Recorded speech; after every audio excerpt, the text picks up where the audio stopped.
Welcome to the deep dive. We know you're busy, so we do the heavy lifting, digging through information to pull out the really key stuff. Cutting through the noise. Exactly. And today, we're diving into the audiobook transcript of The Diary of a CEO complete audiobook from the Institute of Professional Psychology on YouTube. Right. The mission here is to unpack the author's core ideas about, well, building great things, personal growth, all that good stuff, distilled for you, aiming for those aha moments without the info dump. Sounds good.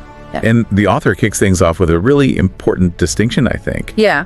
What's that? Between changeable business strategies, the sort of stuff that shifts with the market, and these fundamental enduring laws. Ah, okay. Laws rooted in something deeper. Exactly. Psychology, science, research, he argues they're, timeless, applicable across industries, across time, not just the flavor of the month. And he backs this up, right? It's not just his opinion. No. He mentions surveying like tens of thousands of people to validate these laws.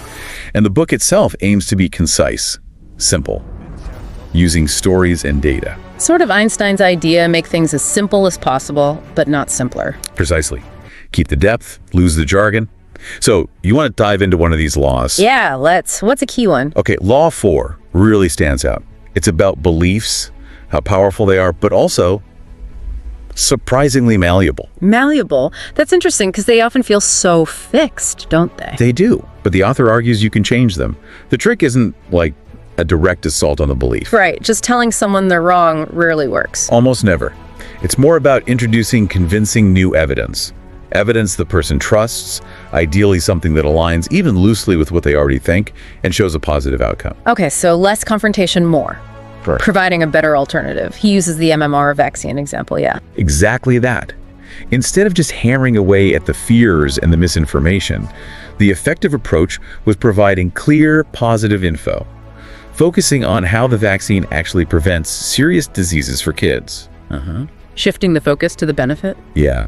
It resonated more than just debunking. So the core idea is, don't fight the old belief head on.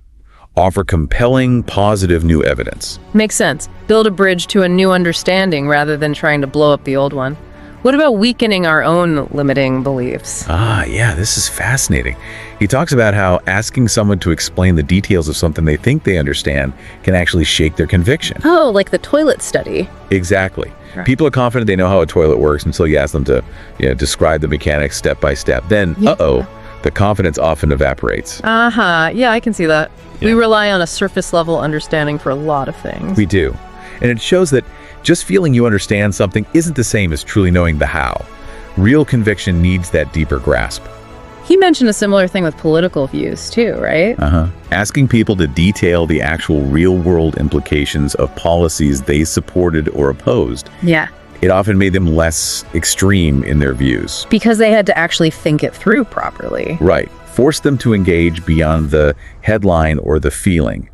So maybe a gentle way to challenge a belief is just to ask, hey, can you walk me through how that works in practice? Interesting tactic. Okay, so moving on. Law 5. Leaning into bizarre behavior. Sounds a bit wild. It does, doesn't it? But it's really about innovation. Staying ahead means being open to things that, seem unconventional or even weird at first. Because truly new ideas often don't fit the current old. Exactly. If an idea seems perfectly normal and everyone gets it instantly, is it really that innovative? He tells that story about the music store CEO. Oh, the one who dismissed digital music CDs forever. Yeah, total failure to see the shift happening right under his nose because, iTunes seemed bizarre compared to selling physical discs. He leaned out instead of in. A cautionary tale for sure. And the author faced similar skepticism with his own social media company early on. He did. Lots of criticism, attacks even, from traditional media who just didn't get it. They felt threatened, maybe. And this resistance, this leaning out, he links it to cognitive dissonance. Right, that uncomfortable mental tension when a new idea clashes violently with our existing beliefs or behaviors. Our brains want to resolve that tension. And the easiest way is often just to reject the new conflicting information, especially if it challenges our identity or our expertise. Makes us feel uncomfortable, defensive even. And if you've publicly stated a belief, it's even harder to back down. Definitely. You dig your heels in. It's fascinating, though. He suggests that really passionate criticism of something new, like Web 3.0 or crypto in the early days, can actually be a positive sign. How so? Because it shows the idea is genuinely disruptive. It's shaking things up, making people uncomfortable. If it blends in seamlessly, maybe it's not changing much. True innovation often feels misunderstood initially. So, embracing innovation means getting comfortable with that dissonance, with things feeling a bit weird. Pretty much. We need to resist that knee-jerk reaction to dismiss the unfamiliar, especially now with change happening so fast. Self-reflection is key, asking, why am I resisting this? Good point. Okay, let's shift gears slightly. The self-story. This sounds really important. Oh, it's huge. It's the narrative we tell ourselves about who we are, what we're capable of. He uses the boxer Chris Eubank Jr. as an example. Right, the 80% mental aspect of fighting. Yeah, and Eubank had this defining experience in Cuba, getting knocked down repeatedly in sparring, but just refusing to quit, getting back up every time. That became proof, concrete evidence for his own story of toughness. So overcoming adversity builds the narrative. It becomes part of your identity. Exactly, especially the things we do when it's hard, when no one's watching. The author calls it first-party evidence, like dragging yourself out for that run you really didn't want to do. That adds a brick to the wall of, I'm someone who follows through. Precisely. These small acts build our self-concept, our beliefs about our skills, potential, confidence. It creates mental toughness. Like that West Point study showing grit was more important than talent. But this self-story, it's not just internal, is it? Stereotypes can influence it. Absolutely, and often negatively. He shares his own childhood experience being told black people can't swim.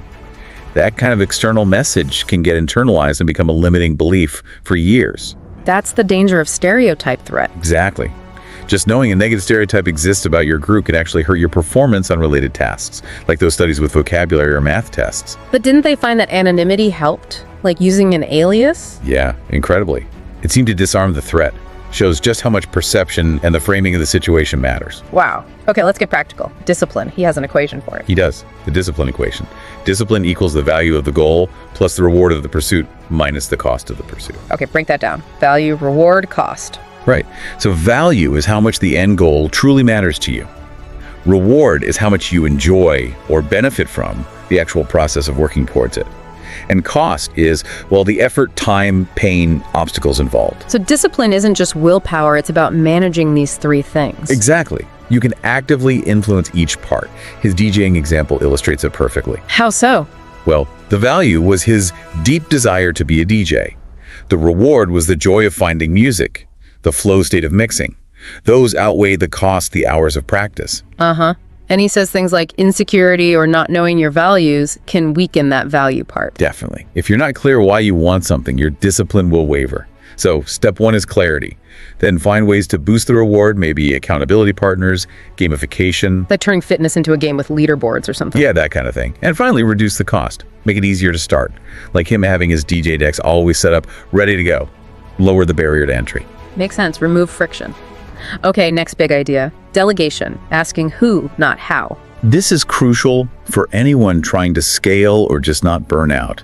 It's about knowing your strengths and weaknesses and bringing in people who excel where you don't.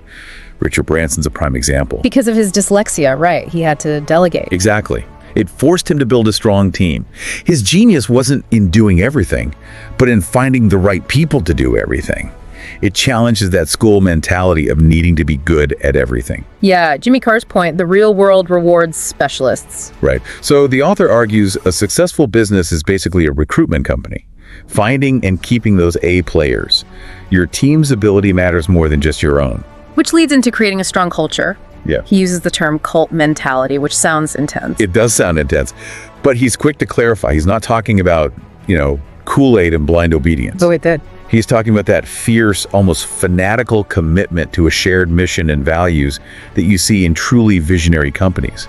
Peter Thiel even described early startups as being like slightly less extreme kinds of cults. So it's about creating a tribe, people deeply bought into the vision. Exactly. People motivated by the mission, the chance to do important work with great colleagues, not just by ping pong tables and free snacks.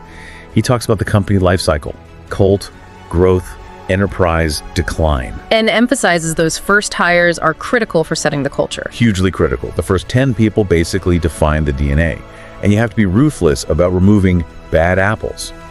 Those negative influences who can poison the well for everyone. That bad apple theory. One negative person really can drag a whole team down. Okay, maintaining momentum. The power of progress. Law 30. Yeah, this is huge for motivation. Just feeling like you're making headway, even small steps, is incredibly powerful. Teresa Emabiel's research really highlights this. That sense of progress fuels positive feelings and keeps people going. Like the British cycling team and Sir David Brailsford. Yeah. Focusing on tiny improvements. Marginal gains, exactly. Those 1% improvements everywhere added up massively. And when a task feels overwhelming, the advice is to smallify it. Break it down into ridiculously small steps so it's easy to just start. It's interesting that leaders often underestimate this, right? They focus more on recognition. Yeah, the HBR survey showed that. Recognition is nice, but the feeling of actually moving forward is often a deeper driver. He suggests ways to foster this. Give work meaning, provide tools, measure progress, offer choice, encourage collaboration. All ways to make progress visible and tangible. This seems connected to the next idea, the obligation to teach. It is connected. Yogi Bhajan's quote, "Learn, understand, master through teaching." Committing to sharing what you learn forces you to clarify your own understanding. Put skin in the game. Exactly. Social contract, accountability. Plus, the feedback loop helps you improve. And the Feynman technique, simplifying complex ideas to teach them, is the ultimate test of whether you really get it. If you can't explain it simply, you don't understand it well enough. Makes sense. Okay, shifting to perception. The frame matters more than the picture. Psychological moonshots. Love this. It's about how small, sometimes superficial changes can totally alter perception of value. Like the McDonald's touchscreens. Didn't change the burger, but changed the experience. Exactly. Or serving steak on a sizzling hot stone adds theater, perceived value. Calling Tesla seats vegan leather instead of plastic or vinyl. It's all about shaping perception, because often perception is reality for the customer. Context is king. And related, but counterintuitive, friction can create value. How does that work? Well, think about Red Bull. The taste isn't universally loved, right? But that distinct, slightly medicinal taste contributes to the perception of it being potent, effective. Yeah. Or adding an egg to a cake mix makes the baker feel more involved. Precisely. Or even those slight delays on travel comparison sites. They can make you feel like it's doing a really thorough search for you. It suggests value isn't always about making things easier.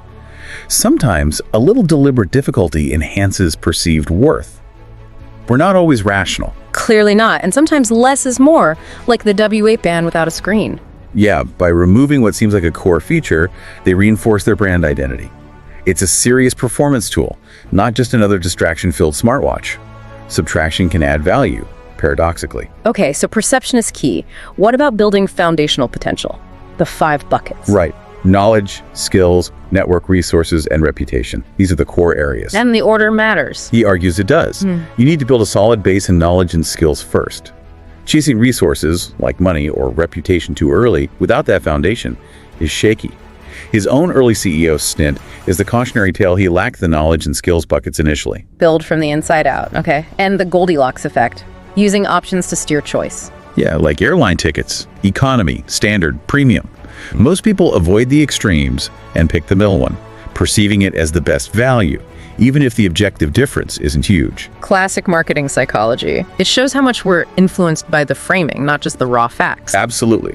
Which brings us to cutting through the noise. Fighting for the first 5 seconds. Crucial in today's world. Attention spans are short. Goldfish level, according to some disputed research, but the point stands. You have to grab attention immediately. He talks about that client video that bombed until they recut the first 5 seconds. It's straight to the hook. No slow intros. None. Assume your audience is distracted halfway out the door. Cater to the least interested person. Avoid being wallpaper. Be memorable. Exactly. Be surprising, emotional, engaging. Don't assume people care just because you do. Those first few seconds are everything. Okay. Foundational principle. Sweating the small stuff. Kaizen. Continuous improvement. It's not about giant leaps, but relentless, tiny improvements. That 1% better every day. Again, Sir Dave Brailsford's cycling team is the poster child. Those marginal gains add up. Massively. Because a small miss now, neglecting a tiny detail, can lead you way off course later. Kaizen is about constant course correction through attention to detail. And linked to improvement. Embracing failure, outfiling the competition. Love this one. Thomas Watson from IBM. Double your failure rate. Failure isn't the enemy, it's feedback. It's data. If you're not failing, you're probably not pushing hard enough. Exactly. You'll be a follower. Look at Booking.com. Constant testing, constant learning from what doesn't work. Yeah. You need a culture that tolerates, even incentivizes, smart failure. Aim for like 51% certainty and then act. Don't get stuck in analysis paralysis. The cost of inaction is often higher than the cost of a mistake. Okay, almost there. Becoming a plan A thinker. This is about focus. Nando Parato's Andy's survival story, they only survived because going back wasn't an option. There was no plan B. Research backed this up. Backup plans can dilute motivation. Apparently so. Having a fallback can make you less committed to making plan A work. Now, this isn't about being reckless, but about pouring all your energy and focus into your primary goal. It increases the odds. No safety net sharpens the focus. And critically, don't be an ostrich. Face reality. Don't bury your head in the sand when things get uncomfortable. The ostrich effect, avoiding inconvenient truths, leads to terrible decisions. In business, in life. Everywhere. Leadership failures often stem from denying reality. Regret often comes from the difficult conversations you avoided, the tough decisions you didn't make. So confront the difficult stuff, which leads to handling pressure. Make your pressure your privilege. It's a mindset shift. Instead of seeing pressure as a negative burden, reframe it as a positive sign you're engaged in something meaningful. The Harvard study on stress response. Exactly. Viewing stress as helpful actually changes your physiology for the better. Less harmful impact. Try reframing anxiety as excitement. It can improve performance. Remember why you're feeling the pressure. What's the opportunity? Powerful reframe. And finally, a tool for prevention. The power of negative manifestation. Sounds ominous. It's not about doom-mongering. It's about asking the most important question before you start. Why will this idea fail? Because most people are too optimistic. Way too optimistic. Blind spots, biases. Confirmation bias, sunk cost fallacy. They stop us from seeing the risks. The author's own failed venture, Walmart, happened because he didn't ask this question rigorously enough. But asking it helped him avoid a potential disaster later with a podcast network. Yes. Identifying weaknesses up front lets you address them or decide not to proceed. It's strategic pessimism, really. Prevention is better than cure. Makes total sense. Stress test your ideas. Okay, last big concept. Your skills are worthless, but your context is valuable. This is a fascinating one. Your earning potential isn't just about how skilled you are, but where you apply those skills. Yeah. The market context. Same skill, different industry, vastly different pay. Exactly. Graphic designer for a local charity versus a luxury brand in Dubai. Same skills, wildly different value perception and reward. The Joshua Bell subway experiment illustrates it perfectly. Genius violinist ignored because the context was wrong. So the opportunity lies in finding the right context for your skills. Or combining skills in a unique way that's valuable in a specific context. Be good at a rare and valued mix of things in your chosen field. Find your high-value niche. And this all loops back, in a way, to the start: death, time, and discipline. Right. Remembering life is finite sharpens the focus on how we use our time. And the discipline equation gives us a framework to use that time effectively, pursuing what truly matters. Wow. Okay, that was a serious deep dive. So, listener, key takeaways. Your beliefs can change. Embrace the weirdness of innovation. Own your self-story. Use the discipline equation. Delegate effectively. Build that strong culture. Track your progress. Understand perception as reality. Face the tough stuff. And always ask, why might this fail? Yeah, these are really practical frameworks, not just theories. Hopefully you can see how they might apply to your own goals, your own challenges. Food for thought. Definitely. And maybe a final thought for you to chew on, building on all this. What's one small, maybe overlooked detail, that small stuff in your life or work that, if neglected, could lead you significantly off course down the line? Or what's one belief you hold about yourself or the world that you haven't really stress tested by trying to explain its details? Worth pondering. Thanks for diving deep with us.